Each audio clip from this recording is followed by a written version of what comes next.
வணக்கம். ஆகாஷ்வாணி புதுச்சேரி செய்திச் சுருக்கம் வாசிப்பவர் வான்மதி. 3 நாள் பயணமாக நேற்று குஜராத் சென்ற பிரதமர் திரு நரேந்திர மோடி சோம்நாத் ஆலயத்தில் நடைபெற்ற ஓம்கார ஜபத்தில் பங்கேற்றார். இன்று காலை சோம்நாத் கோவிலை பாதுகாக்க உயிர் தியாகம் செய்த எண்ணற்ற வீரர்களை கௌரவிக்கும் வகையில் நடைபெறும் சௌரிய யாத்திரையில் பிரதமர் பங்கேற்கிறார். தொடர்ந்து சோம்நாத் கோவிலில் வழிபாடு செய்யும் அவர் அங்கு நடைபெறும் சோம்நாத் சுயமரியாதை பெருவிழா தொடர்பான நிகழ்ச்சியில் பங்கேற்று பேசவுள்ளார். உலகளாவிய ஆற்றல் மையமாக நம் தேசம் உருவெடுக்க தற்சார்பு நிலை மிகவும் தேவை என்று மத்திய உள்துறை அமைச்சர் திரு அமித்ஷா தெரிவித்துள்ளார்.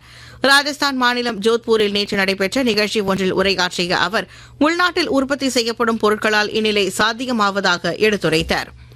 பிரதமர் திரு நரேந்திர மோடியின் வழிகாட்டுதலின்படி 2047 ஆண்டிற்குள் வளர்ச்சியடைந்த பாரதத்தை கட்டமைக்கும் நோக்கிலான சீரிய பணிகளோடு மத்திய அரசு செயல்பட்டு வருவதாக மத்திய இணை அமைச்சர் டாக்டர் எல் முருகன் சமூக ஊடக பதிவு ஒன்றில் குறிப்பிட்டுள்ளார். ராணுவ பயன்பாட்டிற்காக பாதுகாப்பு ஆராய்ச்சி மேம்பாட்டு நிறுவனம் DRDO தயாரித்த EOS-N1 செயற்கைக்கோள் PSLV-C-62 ராக்கெட் மூலம் நாளை விண்ணில் செலுத்தப்பட உள்ளது. நாட்டிற்கு தேவையான தொலைத்தொடர்பு வழிகாட்டுதல் செயற்கைக்கோள்களை PSLV, GSLV, LVM-3 ராக்கெட் மூலம் இந்திய விண்வெளி ஆய்வு நிறுவனம் விண்ணில் நிலைநிறுத்தி வருகிறது. இந்த செயற்கைக்கோள் நாளை காலை 10:17 மணிக்கு விண்ணில் செலுத்தப்பட உள்ளது. வங்கக்கடலில் நிலை கொண்டுள்ள ஆழ்ந்த காற்றழுத்த தாழ்வு மண்டலம் வலுவிழந்ததாக சென்னை வானிலை ஆய்வு மையம் தெரிவித்துள்ளது. மேலும் தமிழ்நாடு, புதுச்சேரி, காரைக்காலில் அடுத்த 2 நாட்களுக்கு கனமழை முதல் மிக கனமழை பெய்யும் என்றும் வானிலை ஆய்வு மையம் தெரிவித்துள்ளது.